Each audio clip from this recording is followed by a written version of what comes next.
نحمده ونصلي على رسوله الكريم أما بعد فأعوذ بالله من الشيطان الرجيم بسم الله الرحمن الرحيم رب اشرح لي صدري ويسر لي أمري واحلل عقدة من لساني يفقه قولي رب زدنا علما رب زدنا علما رب زدنا علما اللهم فقهنا في الدين اللهم إنا نسألك علما نافعا وأملا متقبلا ورزقا طيبا اللهم انفعنا بما علمتنا وعلمنا ما ينفعنا وزدنا علما ربنا آتنا في الدنيا حسنة وفي الآخرة حسنة وقنا عذاب النار ربنا آتنا في الدنيا حسنة وفي الآخرة حسنة وقنا عذاب النار ربنا لا تزغ قلوبنا بعد إذ هديتنا وهب لنا من لدنك رحمة إنك أنت الوهاب يا مقلب القلوب ثبت قلبي على دينك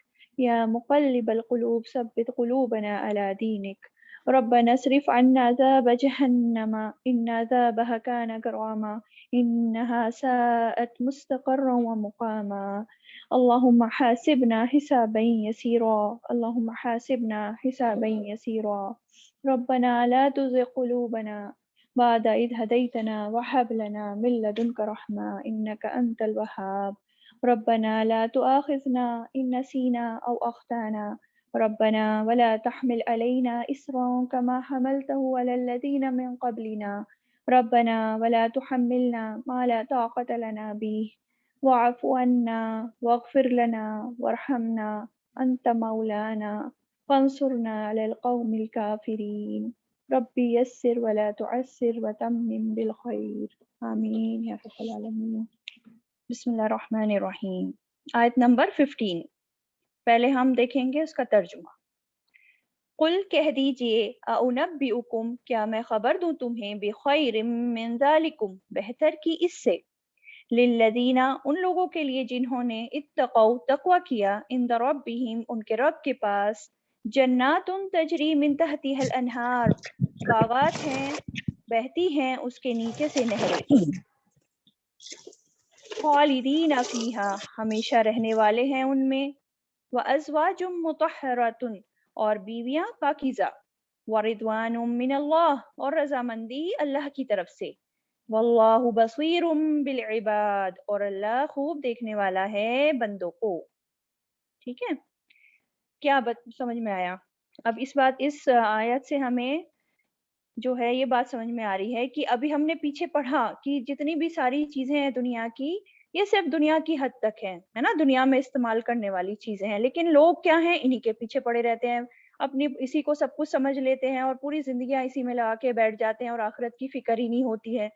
تو اب اس والی آیت میں اللہ تعالیٰ جو ہیں آپ صلی اللہ علیہ وسلم سے فرما رہے ہیں کہ آپ ان سے ذرا کہہ دیجئے، ان سے ذرا پوچھئے کہ کیا میں تمہیں خبر دوں، اعنبئکم کیا میں خبر دوں تمہیں، نبا جو ہوتا ہے بڑی خبر کو کہتے ہیں، اہم خبر جو ہوتی ہے نا، جیسے ہم اس میں بھی پڑھتے ہیں سورہ میں عما یتساءلون، اس میں بھی قیامت کی خبر کے بارے میں جو ہے خبر دی جا رہی ہے، بڑی خبر ہے نا۔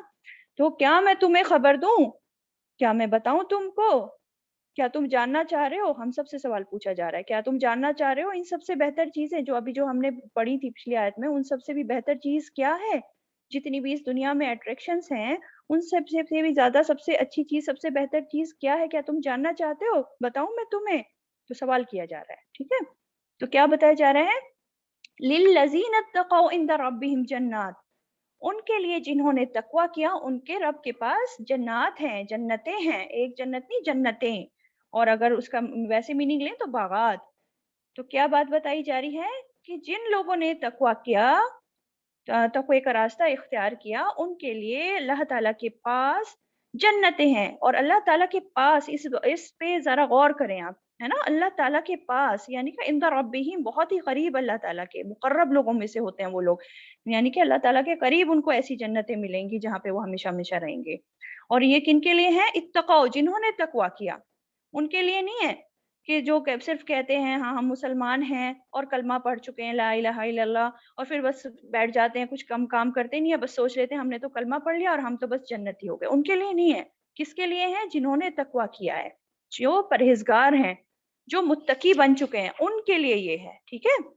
تو وہ ایمان والے جن کے دلوں میں حقیقی ڈر ہے اللہ تعالیٰ کا، اور جن کے ہر عمل کی، ہر بات کی بنیاد یہ اللہ تعالیٰ کا خوف ہے، اور وہ اللہ کے حکم کے مطابق ہر کام کرتے ہیں، ہے نا. جن کو فکر ہوتی ہے کہ کل جو ہے ہم اللہ تعالیٰ کے سامنے کھڑے ہونے والے ہیں اور ہمیں اپنی جواب دینا ہے اللہ تعالیٰ کے سامنے، تو وہ اسی حساب سے اپنے آپ کو بچاتے ہیں برے کاموں سے، کیونکہ انہیں ان کا برا انجام پتہ ہے، اور اچھے کاموں میں اپنے آپ کو لگاتے ہیں، اور جو بھی نعمتیں اللہ تعالیٰ نے انہیں دی ہیں اس دنیا میں ان کو حق کے ساتھ استعمال کرتے ہیں، صحیح طریقے سے استعمال کرتے ہیں. تو ان کے لیے یہ جنتیں ہیں. سمجھ آیا کہ آخرت کی بہتری کا دارومدار کیا ہے؟ تقوی، تقوی پر ہے. صرف باتیں کرنے سے یا اپنے آپ کو نسبتیں جوڑنے سے یا پیر مریدی کرنے سے یہ سب نہیں ملنے والا. تقوی کرنے والے، تو ایسے تقوی کرنے والے لوگوں کے لیے کیا ہے؟ رب کے پاس ان کے لیے جنتیں ہیں. اور قریبی جنت کون سی ہوگی؟ جس جنت کی چھت عرش ہوگا، اللہ تعالیٰ کا عرش، جس کو جنت الفردوس کہتے ہیں. اس لیے ہمیں جب دعا کرتے ہیں تو ہم جنت الفردوس کی ہی دعا کرنی چاہیے، ہے نا. اور کیا بتایا آگے؟ جنات تجری من تحتها الانہار، ایسی جنتیں ہیں وہ جن کے نیچے نہریں بہ رہی ہوں گی. اور نہریں کس چیز کی بہ رہی ہوں گی؟ سورہ محمد سے ہمیں پتہ چلتا ہے کہ شہد کی نہریں ہوں گی، شراب کی ہوں گی، صاف میٹھے پانی کی، دودھ اور اس طرح کی نہریں ہوں گی. اور یہ نہریں ایسا نہیں کہ ایک ہی جگہ فکس ہوں گی. جنتی انسان جہاں جہاں جائے گا وہ ان نہروں کو اپنے ساتھ بہاتا ہوا لے جائے گا، ان کا راستہ بھی چینج کر سکے گا وہ. تو یہ خاصیت ہوگی ان نہروں کی، سبحان اللہ. ٹھیک ہے. اور کیا بتایا جا رہا ہے کہ اس میں نہریں ہوں گی، اور خالدین فیہا، اور اس میں وہ ہمیشہ ہمیشہ رہیں گے. یہ جو جنات ہیں، باغات ہیں، ان میں وہ ہمیشہ ہمیشہ رہیں گے. تو یہ اس جنت کی خاصیت ہے، ہمیشگی، دائمی، ہمیشہ رہنا. اب دیکھیں دنیا میں تو انسان کو اگر دنیا مل بھی جائے، ایک انسان کو پوری دنیا کا بادشاہ بھی بنا دیا جائے، ہے نا، اور تمام لوگ دنیا کے اس کے تابع بھی ہو جائیں، اس کے سارا حکم مانے، ایک ایک حکم مانے، لیکن پھر بھی کیا ملا اسے؟ کچھ نہیں. ایک دن تو اسے جانا ہے دنیا سے چھوڑ کے، ہے نا. موت تو آنی آنی ہے، آج نہیں تو کل. تو دنیا تو متاع قلیل ہے، وہ یہ تو ہمیشہ نہیں رہنے والی. تو کس کے لیے محنت کرنی ہے؟ آخرت کی جنتوں کے لیے، ہے نا، جہاں ہمیشگی ہے، جہاں ہمیشہ کی نعمتیں ہوں گی، صحت ہوگی، سلامتی کے ساتھ انسان رہے گا. اللہ تعالی ہم سبھی کو ان میں سے کرتے ہیں نا. آمین. اور پھر آگے دیکھتے ہیں کیا فرمایا. یہ ہو گیا خالدین فیہا. پھر وازواج مطہرۃ، اور بیویاں پاکیزہ، اور وہاں پہ پاک دامن ازواج بھی ملیں گے. ازواج دونوں کے لیے آتا ہے، ہسبینڈ کا وائف کے لیے، وائف کا ہسبینڈ کے لیے. ٹھیک ہے. تو اگر یہاں بیویاں لیتے ہیں وازواج، اور بیویاں پاکیزہ، یعنی کہ وہاں پہ حصی طور پر بھی پاکیزہ ہوں گے اور معنوی طور پر بھی پاکیزہ. حصی طور پر کیسے؟ اب دنیا میں جو بھی انسان کے اندر نجاستیں ہوتی ہیں، غلیظ چیزیں ہوتی ہیں، وہاں انسان کے اندر وہ سب نہیں ہوں گی، پاک صاف بالکل، ہے نا. اور معنوی طور پر کیسے؟ کہ وہ پاک دامن عورتیں ہوں گی، پاک سیرت ہوں گی، اچھے اخلاق والی ہوں گی. اور فائنلی کیا ملے گا؟ وَرِضْوَانٌ مِّنَ اللَّهِ، اور رضامندی اللہ کی طرف سے. یہ ہے سب سے بڑی نعمت، ہر چیز سے بڑی نعمت. جنت میں جو بھی کچھ مل جائے انسان کو، اس سے بڑی نعمت کیا ہے؟ اللہ تعالیٰ کی رضامندی کا مل جانا. اہل جنت سے اللہ تعالیٰ فرمائیں گے اے اہل جنت، تو جنت والے کہیں گے لبیک ربنا وسعدیک والخیر بیدیک. تو پھر اللہ تعالیٰ پوچھیں گے جنت والوں سے کہ تمہیں اور کچھ چیز کی ضرورت ہے کیا؟ تو جنت والے کہیں گے اللہ تعالیٰ اب اس کے بعد ہم کس چیز کی تمنا کر سکتے ہیں، جبکہ تو نے ہمیں سب نعمتیں عطا کر دی اور وہ سب دے دیا جو کسی اور کو نہیں دیا، ہمیں تو سب مل گیا.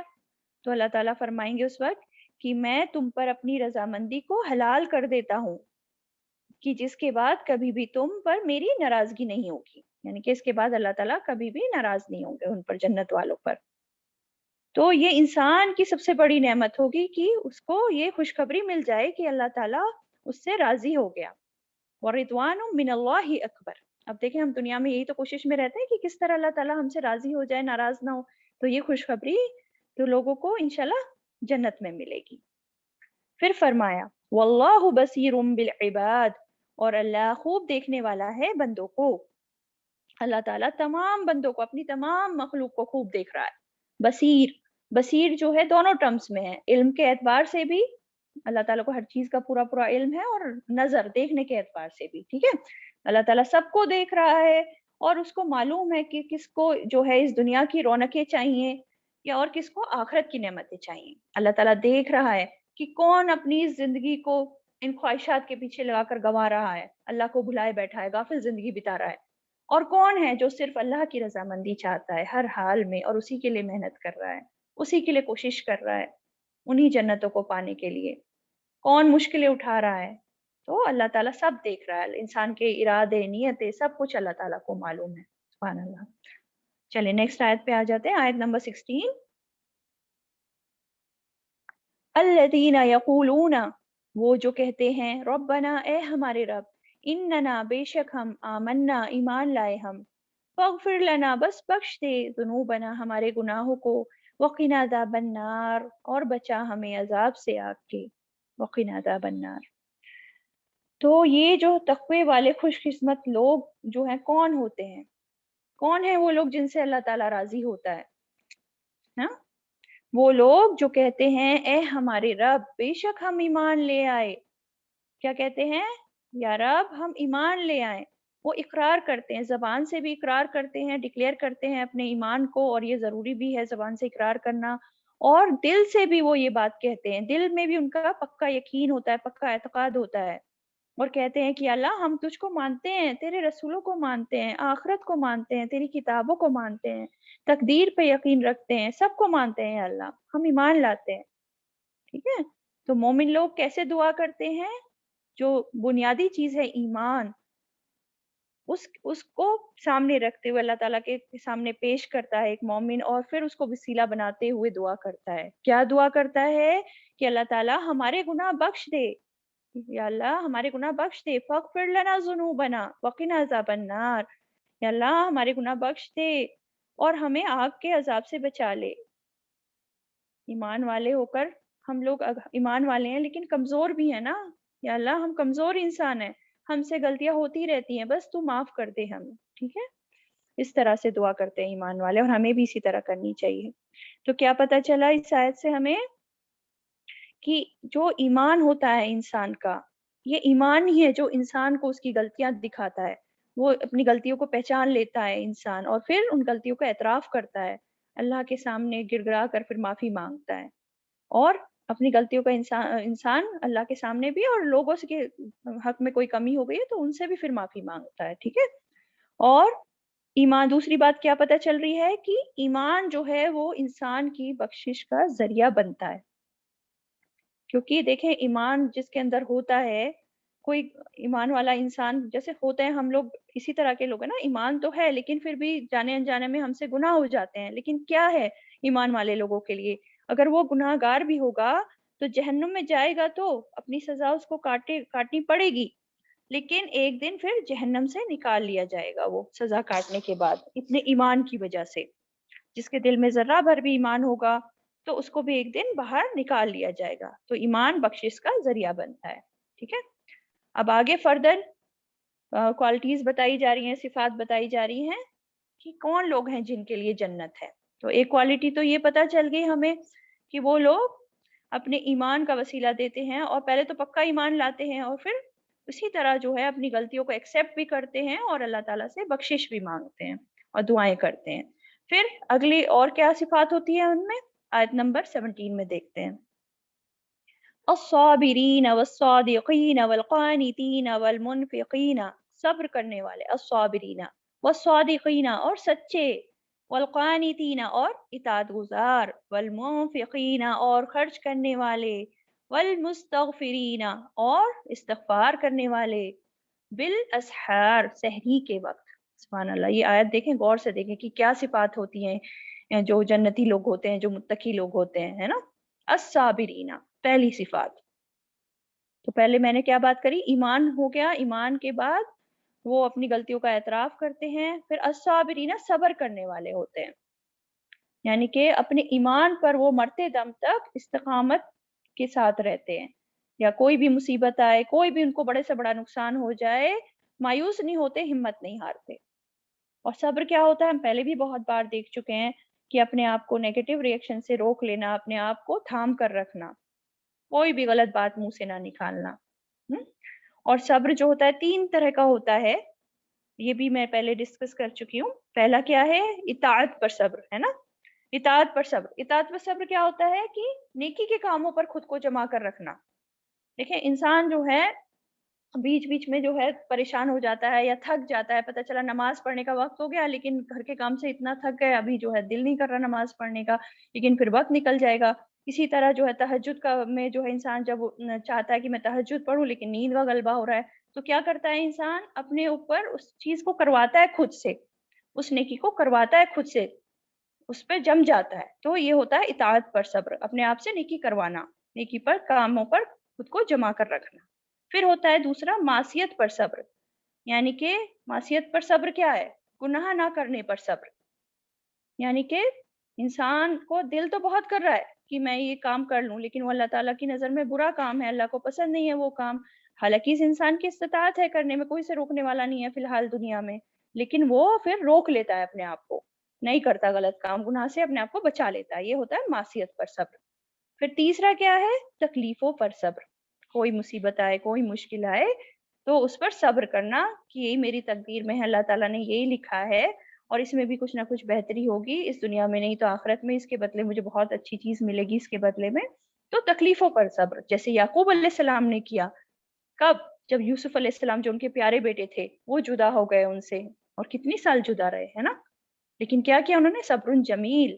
اسی طرح ایوب علیہ السلام، انہوں نے اپنی بیماری پر صبر کیا. پھر نبی صلی اللہ علیہ وسلم کو دیکھ لیجئے، انہوں نے تو ہر موقع پر صبر کیا. اہل مکہ نے کتنی اذیتیں دی انہیں، طائف میں گئے تھے تو کتنے ان پر زیادتیاں کی، لیکن انہوں نے ہر موقع پر صبر کیا. تو یہ ہوتا ہے صبر. تو سچے مومن کیا ہیں؟ تقوی والے کون ہیں جنتی؟ الصابرین، صبر کرنے والے. پھر نیکسٹ ہے والصادقین، اور سچے. وہ سچے ہیں، کس میں سچے ہیں؟ اپنے ایمان میں سچے ہیں، اپنی باتوں میں سچے ہیں، اپنے اعمالوں میں سچے ہیں، دل کے سچے ہیں، قول اور فعل سب میں سچے ہوتے ہیں جو. ٹھیک ہے. جو اللہ تعالیٰ سے بھی سچے ہیں، یعنی کہ ایمان لائے، انہوں نے کہا لا الہ الا اللہ، پھر اللہ کی اطاعت میں جٹ گئے، پھر پیچھے نہیں ہٹے. اور جو لوگوں کے ساتھ بھی سچے ہوتے ہیں، لوگوں کو دھوکہ نہیں دیتے، جھوٹ نہیں بولتے، ان سے وعدہ خلافی نہیں کرتے، سچی بات بولتے ہیں ہمیشہ. اور تیسرا جو خود سے بھی سچے ہیں، جو خود سے جو وعدہ کرتے ہیں، جو خود سے عہد کرتے ہیں پھر اس کو پورا کرتے ہیں، جو نیتیں کرتے ہیں اس کو پھر وہ پورا کرتے ہیں. تو یہ ہو گئے والصادقین. اس کے بعد ہیں والقانتین، اور اطاعت گزار. یہ کون ہیں؟ جو اللہ کی اطاعت پر قائم ہیں، جو فرما بردار ہیں، عاجزی اور خشوع کے ساتھ مسلسل عبادت کرتے ہیں. اور اپنی عبادت میں یہ نہیں کہ کبھی کر لیا کبھی نہیں کیا، عبادت میں وہ کنسسٹنسی رکھتے ہیں، استقامت، دوام رکھتے ہیں، ہمیشہ مسلسل کرتے رہتے ہیں، چھوڑ کے نہیں بیٹھ جاتے کچھ پریشانی آنے پر یا کچھ کرنے پر. قانتین، قنوت سے ہیں. ٹھیک ہے. والمنفقین، اور خرچ کرنے والے ہیں. والمنفقین، خرچ کرنے والے، جو اللہ تعالیٰ نے انہیں نعمتیں دی ہیں، صلاحیتیں دی ہیں، ہر چیز کو وہ خرچ کرتے ہیں. کہاں خرچ کرتے ہیں؟ اللہ کی راہ میں بھی خرچ کرتے ہیں، اور اگر انسانوں کو، اللہ کے بنائے انسانوں کو ضرورت ہوتی ہے تو وہاں بھی خرچ کرتے ہیں. یعنی کہ افرادی طور پر بھی خرچ کرتے ہیں. سب سے پہلے اس میں کس کا حق آتا ہے؟ ہم پڑھ چکے ہیں، والدین، بیوی، بچے، پھر رشتہ دار، یتیم، مسکین، مسافر، یہ سب ہم آلریڈی دیکھ چکے ہیں پہلے، ہے نا. اور فی سبیل اللہ بھی وہ لوگ خرچ کرتے ہیں. فی سبیل اللہ، اللہ کے راستے میں خرچ کرنا کیا ہے؟ جو دین کی سربلندی کے لیے خرچ کرنا، دین کے غلبہ کے لیے خرچ کرنا، دین کو آگے بڑھانے کے لیے خرچ کرنا. یا پھر اس میں وہ بھی آ جاتا ہے مسلمانوں کی ضروریات پر خرچ کرنا، کمیونٹی نیڈز جیسے ہوتی ہے نا مسلمانوں کی، جیسے مسجد کی تعمیر ہے یا پھر دینی ادارے بنانا ہے جہاں پہ لوگ علم حاصل کریں، ہاسپٹلز، اسکولز، یا پھر اگر جنگوں میں جیسے پہلے ہوتی تھی جنگیں تو اس میں جو ضرورت ہوتی تھی ان ضرورتوں کو پورا کرنے کے لیے لوگ اپنا سب کچھ دے دیتے تھے، تو وہ سب اسی میں آ جاتا ہے. ٹھیک ہے. والمنفقین، خرچ کرنے والے. پھر نیکسٹ ہے والمستغفرین، اور استغفار کرنے والے. کہ کون ہے یہ؟ گناہوں کی معافی مانگنے والے. کب؟ بالاسحار، سحری کے وقت. سحری کے وقت کتنے لوگ، ہم لوگ سحری کے وقت اٹھ کے اللہ تعالیٰ سے معافی مانگتے ہیں. دیکھیں اگرچہ ہر وقت اللہ کے یہاں جو ہے توبہ کا دروازہ کھلا ہے، لیکن اسی وقت کا اسپیشل ذکر کیوں آیا، سحری کا وقت؟ کیونکہ حدیث ہم لوگ سب جانتے ہیں، حدیث میں کیا آتا ہے؟ ہر رات جب آخری تہائی رات رہ جاتی ہے تو اللہ تعالیٰ آسمان دنیا پر نزول فرماتے ہیں. کس طرح فرماتے ہیں، کیا فرماتے ہیں؟ جیسا اللہ تعالیٰ کو کی شان ہے اس طرح سے ہمیں نہیں معلوم ہے نا. اور اللہ تعالیٰ ارشاد فرماتے ہیں کہ کون ہے جو مجھ سے دعا کرے، مجھے پکارے، مجھ سے مانگے تو میں اس کی دعا سنوں، اس کو جواب دوں، اس کی ضرورت میں پوری کروں. جو مجھ سے سوال کرے گا میں اس کو عطا کر دوں گا، جو مجھ سے گناہوں کی معافی مانگے گا، مجھ سے استغفار کرے گا تو میں اس کو بخش دوں گا.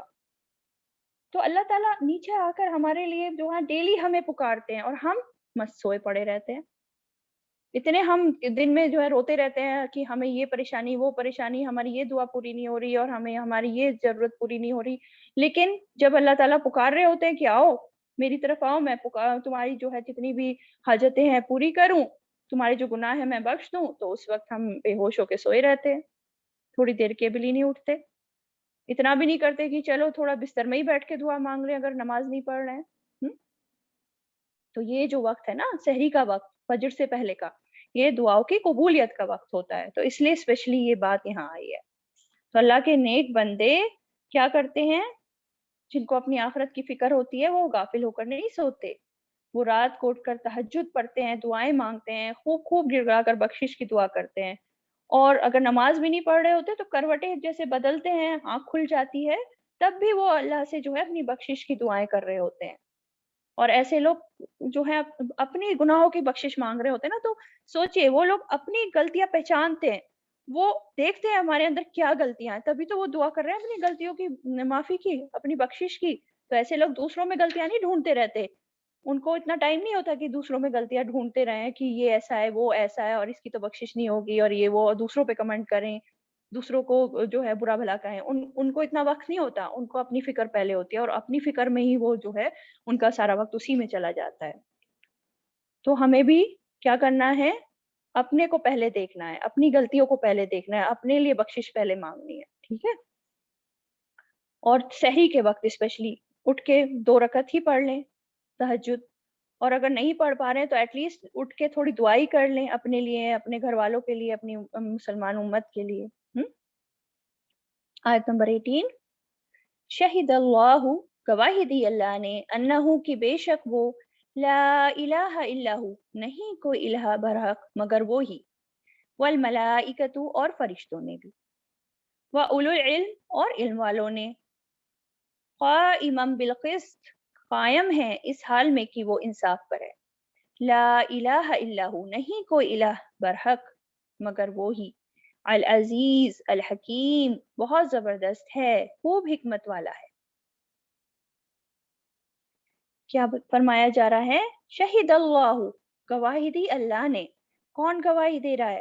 سب سے بڑا گواہ اللہ تعالی، سب سے بڑا گواہ وہ خود گواہی دے رہا ہے، اور اللہ سے بڑھ کر تو کسی کی گواہی نہیں ہو سکتی. تو اللہ تعالیٰ کیا گواہی دے رہے ہیں؟ کہ اس کے علاوہ کوئی اور الہ ہے ہی نہیں برحق، صرف وہی معبود ہے، وہی عبادت کے لائق ہے.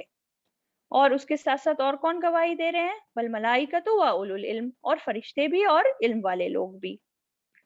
تو علم والوں سے کیا مراد ہے؟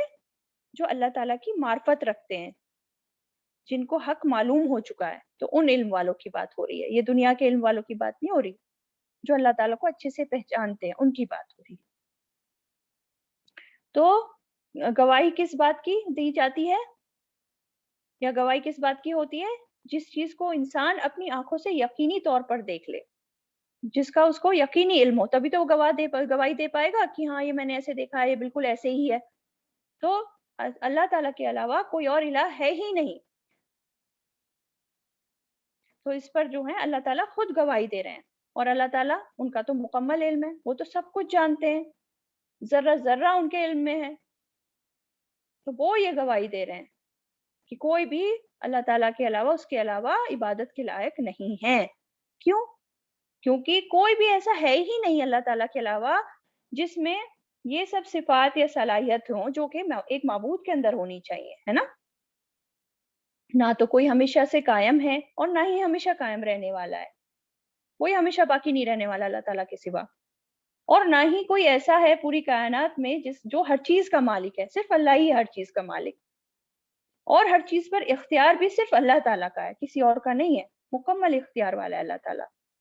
تو اسی لیے صرف اللہ تعالیٰ ہی کی عبادت کی جانی چاہیے، اسی کا حق ہے یہ کہ اللہ تعالیٰ کی عبادت کی جائے اکیلے. پھر اگلی کون گواہی دے رہے ہیں؟ فرشتے. فرشتے گواہی دے رہے ہیں، اور فرشتے بھی اللہ تعالیٰ کے دیے ہوئے علم کی وجہ سے کائنات کے نظام کو بہتر طور پر جانتے ہیں نا وہ، اور اللہ کے حکم سے اس نظام کو چلانے میں وہ جو ہے مقرر بھی ہیں الگ الگ چیزوں پہ، جیسے بارش پر، ہوا پر، ہر ڈیفرنٹ چیز پر ان کو مقرر کیا گیا ہے، اور اللہ تعالیٰ کے حکم وہ فالو کر رہے ہیں. تو ان کو بھی علم ہے اللہ تعالیٰ نے جتنا دیا ہے ان کو، تو اس علم کی بنیاد پر بھی وہ کہہ رہے ہیں، اس چیز کی گواہی دے رہے ہیں کہ لا الہ الا ہو. اور پھر فائنلی تیسری کون گواہی دے رہے ہیں؟ اولو العلم، اہل العلم جو ہیں وہ گواہی دے رہے ہیں. اب دیکھیں اہل العلم جو ہوتے ہیں وہ تو انسان ہی ہوتے ہیں، وہ تو ساری حقیقتوں کو نہیں جانتے کائنات کی، انہوں نے تو سب کچھ نہیں دیکھا ہے اپنی آنکھوں سے. لیکن انسان بھی جتنا زیادہ جو ہے اللہ کی وحی کا، قرآن اور سنت کا علم حاصل کرے گا، اتنا زیادہ وہ کائنات کے رازوں کو جانے گا. اور سب سے جب وہ یہ چیز حاصل کرے گا، قرآن اور سنت کا علم لے گا، تو اس کو پھر اپنے رب کائنات کی بھی پہچان ہوگی، پھر وہ بھی گواہی دے گا لا الہ الا ہو.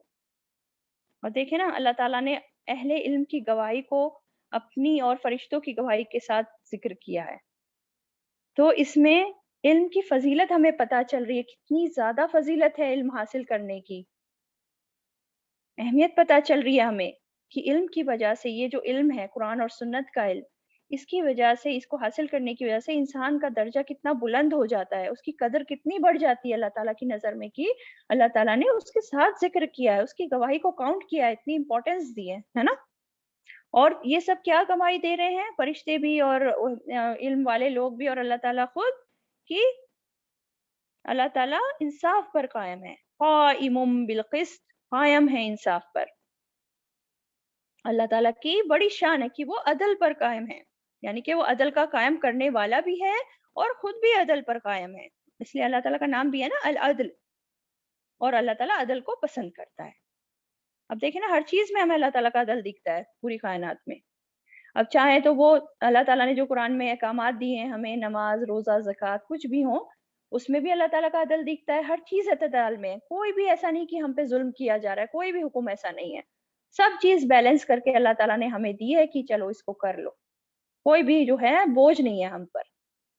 اور اگر احکامات کے علاوہ ہم دیکھیں، دین اور شریعت کے علاوہ کائنات میں غور و فکر کریں، اس کو دیکھیں، تو اس میں بھی ہر چیز میں ہمیں عدل جو ہے دکھتا ہے اللہ تعالیٰ کا. ہر چیز کائنات کے عدل پر جو ہے بیسڈ ہے. زمین دیکھ لو، آسمان دیکھو، سورج کس طرح جو ہے آربٹس میں ہے، اور پلانٹس کس طرح، ہر چیز بیلنس بنائے ہوئے ہیں، ہر چیز عدل مینٹین کرے ہو، عدل پہ اللہ تعالیٰ کے عدل پہ ہے. ٹھیک ہے. اور اسی طرح ہم دیکھیں تقدیر کے فیصلے جو ہوتے ہیں اللہ تعالیٰ نے وہ بھی عدل پر رکھے ہیں. اللہ تعالیٰ نے کسی پر ظلم نہیں کیا. اللہ تعالیٰ کو زیادہ بہتر پتا ہے، اس کو بہتر علم ہے کہ کس کو کیا، کب، کیسے ملنا چاہیے، کون سی چیز کس انسان کے لیے کب ملے گی تو بہتر ہوگی اور نہیں ملے گی تو بہتر ہوگی. تو ہر چیز، تقدیر کے سارے فیصلے اللہ تعالیٰ کے عدل پر ہیں. اور دیکھیں آخرت میں جو جزا اور سزا، جو حساب کتاب کے بعد انسان کا فیصلہ ہوگا، وہ بھی پورا کا پورا عدل پر بیسڈ ہے. ذرے برابر نیکی یا ذرے برابر بدی انسان کے سامنے پیش کر دی جائے گی، اور اس کو اس کا پورا پورا بدلہ دیا جائے گا ساتھ عدل کے. تو ہر چیز میں اللہ تعالیٰ کا عدل ہے، سمجھے. پھر دوبارہ تاکید کی، آگے فرمایا لا الہ الا ہو العزیز الحکیم، لا الہ الا ہو، نہیں کوئی الہ برحق مگر وہی. اور اللہ تعالیٰ زبردست ہے، بہت ہی حکمت والا ہے. ہر چیز پر اللہ تعالیٰ کا غلبہ ہے، اس کا ہر کام حکمت پر مبنی ہے. سبحان اللہ. تو کیا پتہ چلا ہمیں اس آیت سے؟ بہت ساری امپورٹنٹ چیزیں پتہ چلی ہیں. تو سب سے پہلی چیز کیا ہے کہ سب سے بڑی گواہی جو ہے وہ ہے توحید کی گواہی، اللہ تعالیٰ کی وحدانیت کی گواہی. ٹھیک ہے. پھر دوسری چیز جو پتہ چلی ہے کہ اللہ تعالیٰ نے اپنی گواہی کے ساتھ ساتھ ملائکہ، فرشتے اور اہل علم کا بھی ذکر کیا ہے. تو یہ بہت ہی بڑی عزت کی بات ہے فرشتوں کے لیے بھی اور انسانوں کے لیے بھی، اہل علم والے انسانوں کے لیے جو علم والے ہیں، کہ اللہ تعالیٰ نے اپنی گواہی کے ساتھ ساتھ ان کا بھی ذکر کیا. تو عزت بخشی اللہ تعالیٰ نے انہیں، عزت بخشی ہے. اس سے انسان یہ نہ سمجھ لے کہ خدا نہ خواستہ کہ نعوذ باللہ کی اللہ کے ساتھ شریک ہو گئے، ایسا نہیں ہے.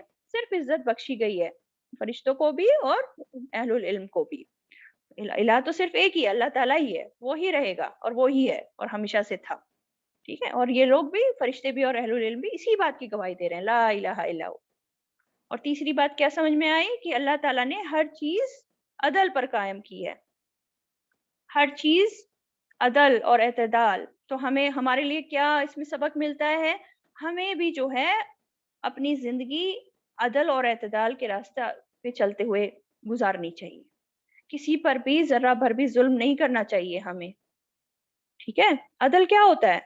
عدل ہوتا ہے صاحب حق کو اس کا حق دینا.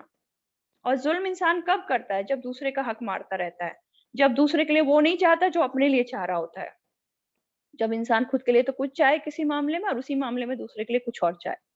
تو ہر چیز میں ہم اس بات کو ضرور دیکھیں کہ ہمارے لینے کے کیا پیمانے ہیں اور دینے کے کیا پیمانے ہیں. کسی پر بھی ظلم نہیں کرنا چاہیے، کیونکہ آخرت کی کامیابی اسی انسان کے لیے ہے جو ظلم نہیں کرتا، جو عدل اور انصاف کے ساتھ زندگی گزارتا ہے. اور یہ حدیث جو بخاری کی حدیث ہے، ہم شاید ہم لوگ جانتے ہیں اس کو، کیا ہے کہ مظلوم کی بددعا سے بچو. نبی صلی اللہ علیہ وسلم نے فرمایا مظلوم کی بددعا سے بچو، کیونکہ اس کو اس کی جو دعا ہوتی ہے یا بددعا ہوتی ہے، اس کے اور اللہ تعالیٰ کے بیچ میں کوئی رکاوٹ نہیں رہتی، خواہ وہ کافر ہی جو ہے وہ مظلوم ہو اور وہ اپنے رب کو پکارے. ایون مطلب کافر ایسا نہیں کہ مسلمان صرف مسلمان کی بددعا سے بچے، جو مسلمانوں کے علاوہ لوگ ہیں، کافر لوگ ہیں یا جو بھی ہیں، ان پہ بھی ظلم نہیں کرنا چاہیے مسلمانوں کو، ہم لوگوں کو، کسی کو بھی، کیونکہ اس کی بھی بددعا لگ جاتی ہے، کیونکہ وہ بھی دل سے اپنے رب کو پکار رہا ہوتا ہے. تو ظلم کسی پر بھی نہیں جائز، ٹھیک ہے. اور آخرت کی کامیابی تبھی ملے گی جب ہم عدل اور انصاف کے ساتھ اپنی زندگی کو گزاریں گے.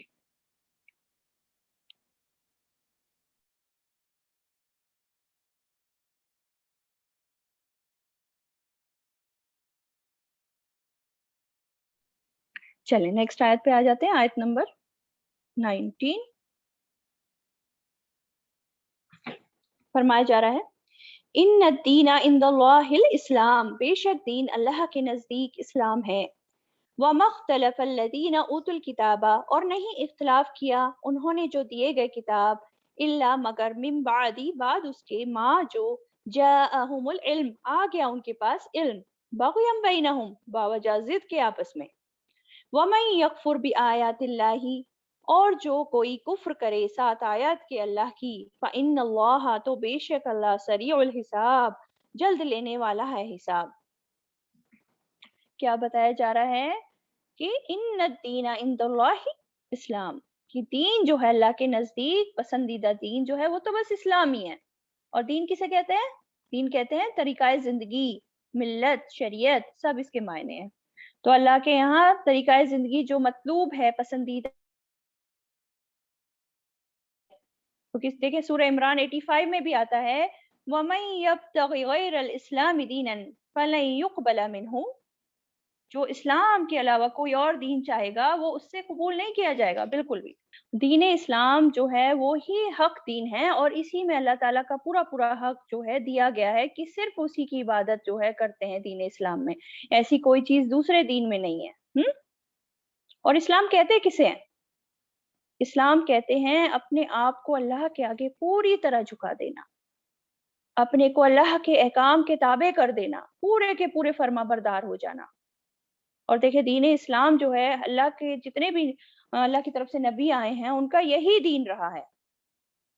سب نبیوں نے توحید کا ہی پیغام دیا ہے، خود بھی توحید پر چلے ہیں وہ لوگ، اور سب اپنے فالوورز کو، مطلب سب اپنی جو ان کے تابع لوگ تھے ان کو اسی توحید کی ہی دعوت دی انہوں نے، اور لوگوں کی اسی پر تربیت کرتے رہے وہ سارے کے سارے نبی جتنے بھی آئے ہیں. دین اسلام، ٹھیک ہے.